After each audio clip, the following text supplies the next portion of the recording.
Hey, Mustangs, it's the Dungeon Master. I'm coming at you to talk a little bit about democracy. If you'll see on the page in front of me here, Cradle of Democracy. Now, the cradle, well, that's where we keep babies, right? Um, Put the cradle there in the bedroom next to mom and dad. Baby gets to sleep. So, cradle is often used when we talk about something that's being born. The cradle of democracy, therefore, means that democracy was born in this particular area. Now, we are talking about ancient Greece in the classical period of Europe. I introduced that to you the other day, the different periods of time. This is a bigger map of the region, and you can see the circled area. That's Athens now. Athens, we're going to use the terms Greece and Athens interchangeably for now. Athens was actually a city inside of Greece, and they also called it a state because it was more or less a political entity. The city controlled a few of the surrounding towns and villages, and so the city state was the main form of government in Athens.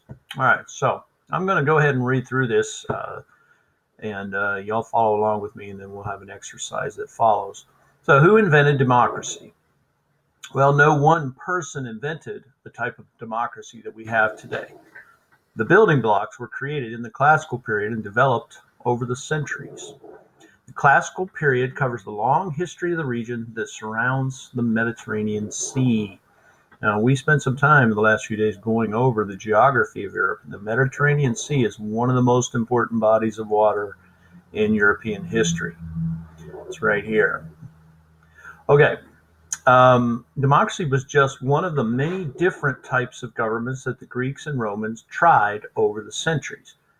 Political thinkers, including America's founding fathers, that would be guys like Thomas Jefferson, Benjamin Franklin, George Washington, etc. They studied the history of these civilizations closely for lessons on government. All right, it's all Greek to me. You might have heard that phrase before. Almost 2,500 years ago, the leaders of Athens, a Greek city state, decided to try something different: rule by the people, or direct democracy.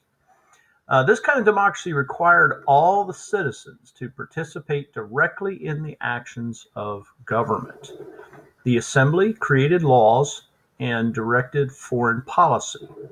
The council oversaw the actions of government, and the courts acted as police, judges, and jury. Now, that wouldn't be too popular today, but back then it was a start. Back then, only male citizens of Athens over 18 were considered part of the demos, or government. Now, keep in mind, it may sound really bad to you, but frankly, the United States was the same way. Um, in fact, New Zealand is the first country, the first modern democracy that gave women the right to vote. So uh, women have come a long way in terms of their rights, but it was very common for women to have few rights, especially this far back in history.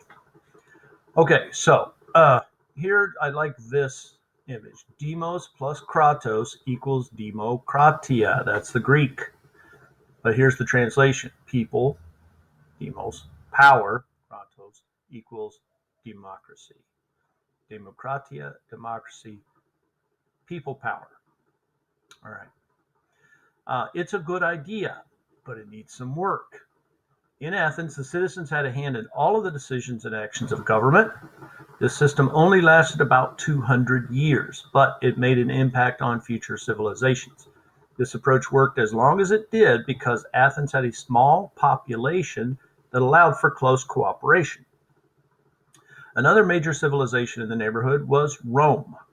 The Roman government had a larger territory and more people, so direct democracy wasn't going to work as well. They would have to make some improvements without losing the power of the people.